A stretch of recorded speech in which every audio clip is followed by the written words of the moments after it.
Assalamualaikum warahmatullahi wabarakatuh. Halo teman-teman, selamat datang kembali di video aku. Di video kali ini, kita akan membahas salah satu aspek penting dalam karakterisasi material, yaitu penentuan band gap energi atau energi celah pita. Mungkin masih ada yang belum familiar ya, jadi aku bakal jelasin dari awal. Apa sih band gap energi itu? Band gap energi adalah besaran energi yang dibutuhkan oleh sebuah elektron dalam suatu material atau nanomaterial agar bisa tereksitasi dari pita valensi menuju pita konduksi. Kalau sudah berada di pita konduksi, elektron tersebut bisa ikut berpartisipasi dalam menghantarkan listrik. Nah, kenapa band gap ini penting? Karena dari nilai band gap, kita bisa mengetahui berbagai sifat dari material tersebut. Umumnya, ini sangat relevan pada material semikonduktor. Sifat-sifat ini nantinya akan jadi petunjuk material ini cocoknya dipakai buat aplikasi apa, apakah sebagai sensor atau sel surya dan bahan elektronik dan sebagainya. Yang pertama ada sifat kelistrikan. Band gap sangat menentukan kemampuan listrik suatu material. Kalau band gap-nya besar, maka material cenderung bersifat isolator karena elektron butuh energi besar untuk eksitasi. Kalau band gap-nya kecil, maka material bisa bertindak sebagai konduktor. Kalau di tengah-tengah, maka itulah semikonduktor dengan band gap sedang. Jadi, makin kecil band gap, makin mudah elektron tereksitasi dan makin baik kemampuan hantar listriknya. Dan menariknya, band gap ini bisa dimodifikasi, misalnya lewat doping, yaitu penambahan atom tertentu ke dalam material. Biasanya ini dilakukan supaya band gap-nya lebih kecil dan sifat kelistrikannya jadi lebih bagus. Yang kedua, sifat optik. Band gap juga menentukan sifat optik material. Material dengan band gap kecil dapat menyerap foton berenergi rendah atau panjang gelombang lebih panjang. Sementara material dengan band gap besar menyerap foton berenergi tinggi atau panjang gelombangnya lebih pendek. Nah, pengetahuan ini penting banget buat desain perangkat optoelektronik seperti LED, fotodetektor, dan sel surya. Selanjutnya, yang ketiga yaitu stabilitas suhu. Material dengan band gap besar umumnya lebih stabil pada suhu tinggi. Karena sifatnya sebagai isolator, ia lebih tahan terhadap perubahan suhu ekstrim. Sebaliknya, material dengan band gap kecil akan kurang stabil di suhu tinggi. Jadi, kalau kita mau pakai material dalam aplikasi suhu tinggi, informasi band gap ini sangat krusial. Terus, gimana cara kita tahu nilai band gap-nya? Caranya adalah lewat karakterisasi menggunakan UV-DRS, singkatan dari Ultraviolet Diffuse Reflectance Spectroscopy. Nah, teknik ini cocok digunakan untuk sampel padat yang tidak transparan. Dalam UV-DRS, cahaya UV akan dipantulkan secara difus oleh permukaan material. Spektrum yang dihasilkan berisi informasi panjang gelombang, absorbansi, dan reflektasi. Semua ini bisa kita olah biasanya memakai software seperti Origin atau Excel untuk mendapatkan nilai band gap-nya. Tapi dari mana sih rumus band gap ini datang? Ada dua angka penting yang biasanya langsung muncul dalam rumus praktis, yaitu yang pertama 1240. Nah, ini dari rumus energi. Kemudian ada 2,303 yaitu dari hukum Lambert-Beard. 1240 ini asalnya dari rumus E sama dengan Hc dibagi lambda, yaitu energi foton. Setelah kita masukkan nilai konstanta Planck dan kecepatan cahaya, terus dikonversi dari Joule ke EV, hasilnya jadi E sama dengan 1240 per lambda dengan lambda dalam nanometer dan hasil dari elektron volt. Kemudian yang 2,303 itu muncul dari pengolahan data absorbansi berdasarkan hukum Lambert-Beard, yaitu saat kita mengubah log basis natural ke log basis 10, muncul angka konversi log 10 E sama dengan 0,4343 dan akhirnya 1 dibagi 0,4343 menghasilkan 2,303. Nah, itulah dasar-dasar yang perlu kalian tahu terlebih dahulu sebelum kita masuk ke pengolahan data band gap energi. Jadi, teman-teman, karena kita sudah membahas teori dasar penentuan bandgap energi dari spektrum UV-DRS, termasuk rumus dasarnya dan konsep transisi elektronik. Nah, selanjutnya kita akan langsung masuk ke praktik pengolahan data spektrum UV-DRS menggunakan metode fungsi Kubel-Kammung di software Origin. Nah, untuk metode Kubel-Kammung ini, kita sudah mempunyai dua jenis data dari hasil karakterisasi UV-DRS, yaitu ada panjang gelombang atau wavelength dalam satuan nanometer, kemudian yang ini ada reflektansi dalam bentuk persen. Lanjut, kita akan menghitung beberapa yang akan kita hitung, yang perlu kita hitung. Yang pertama, kita akan menghitung EV-nya. Langsung aja, rumusnya sama dengan 1240 per sebentar, saya salah kolom, sebentar ya, kita hapus, kita ulang. Langsung sama dengan masukin rumus per yang kolom wavelength, kita klik kolom wavelength, kemudian langsung aja kita enter. Kemudian langsung kita otomatiskan ke bawah. Kemudian yang kedua, kita akan menghitung reflektasinya menggunakan rumus persen R per 100. Nah, langsung aja kita klik sama dengan klik kolom reflectance, terus dibagi 100. Terus kita enter. Kemudian langsung aja kita otomatiskan ke bawah. Selanjutnya, yang ketiga, kita akan mencari koefisien serapan menggunakan rumus sama dengan 1 dikurangi buka kurung 1 dikurangi reflektans tutup kurung, kita kuadratin, terus kita enter, terus kemudian kita otomatiskan ke bawah. Kemudian yang keempat, kita akan menghitung S atau koefisien hamburan menggunakan rumus. Nah, itu salah ya teman-teman, di situ kita pakai rumus sama dengan 2 dikali R-nya. Kemudian di enter, kemudian otomatiskan ke bawah kayak yang tadi.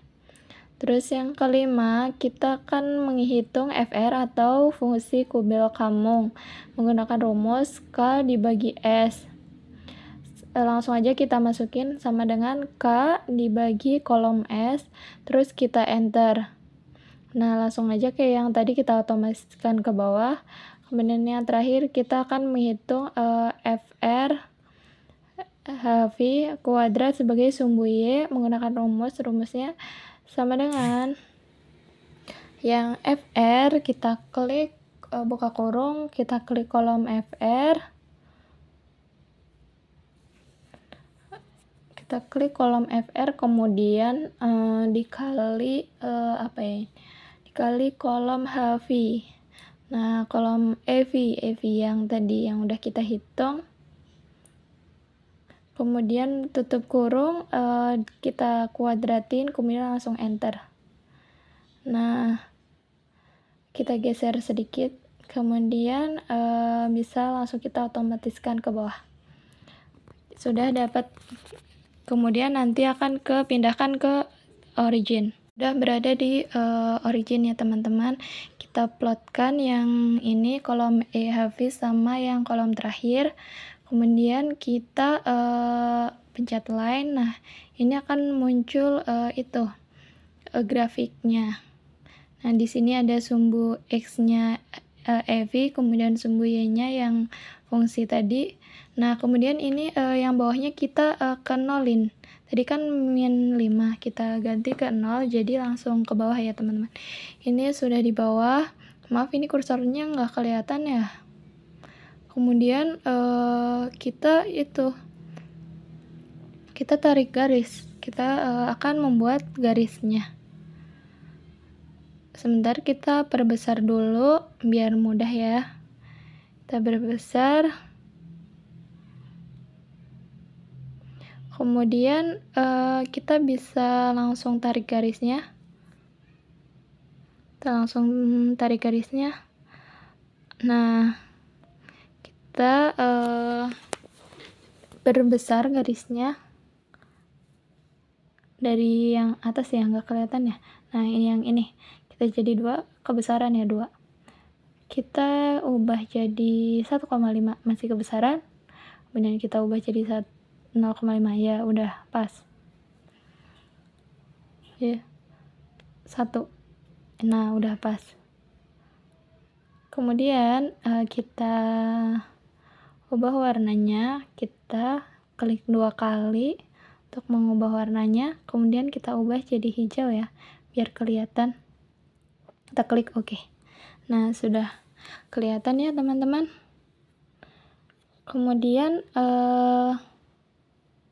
kita perkecil, kita lihat pakai screen reader. Nah, ini sudah muncul data displaynya yang nanti akan memunculkan nilai X dan Y-nya.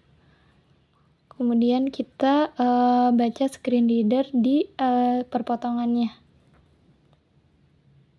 Sebentar, ini susah ya. Kenapa ya ini? Nggak bisa. Oh ya, saya salah. Terus pencet yang itu kursornya dulu, baru bisa digedein. Nah, kita perbesar sampai bisa buat nanti bacanya gampang. Terus kita ke yang screen reader buat baca.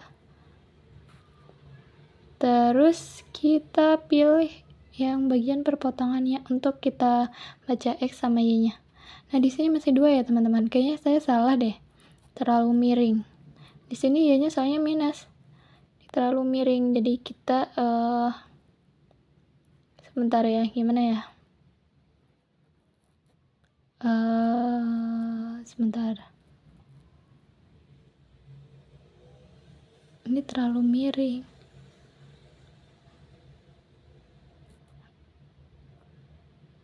Oke, kita hapusin dulu aja.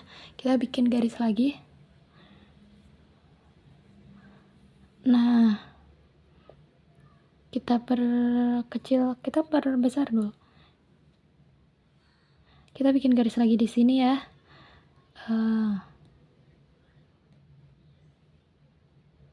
Nah, kita tarik garis, kemudian kita perbesar.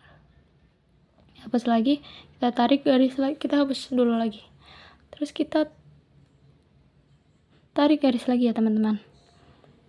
Kita tarik garis lagi, kemudian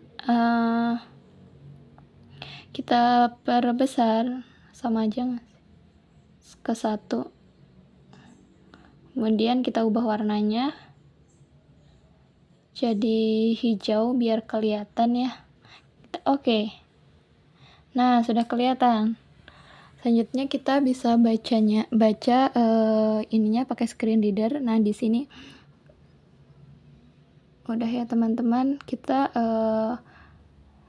ini gimana ini? Oh, ini. Oh, kegeser tadi. Kenapa ini? Sebentar. Udah bisa. Kemudian kita copy teksnya. Nah, kita perkecil. Kenapa jadi di tengah-tengah gini ya?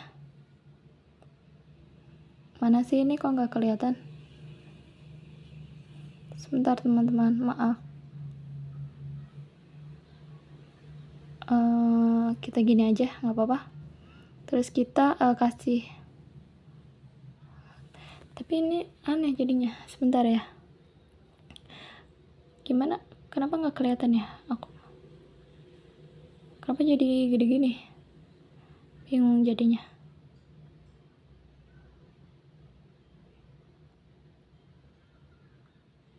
Sebentar, kenapa jadi lebih besar gini ya?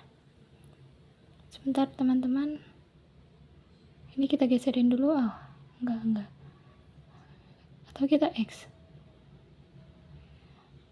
Gak apa-apa, gini aja. Kita X aja. Kemudian ya udah kayak gini aja. Kita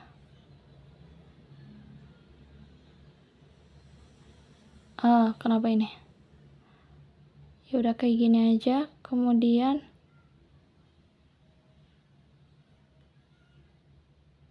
kita kasih teks. Kita tulis EG. Bentar. salah. Terus EG sama dengan yang tadi kita copy. Kita cuma butuh yang X-nya aja, kita hapus yang Y.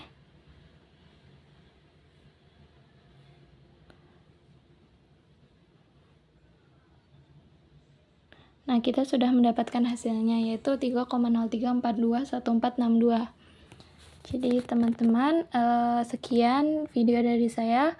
Wassalamualaikum warahmatullahi wabarakatuh.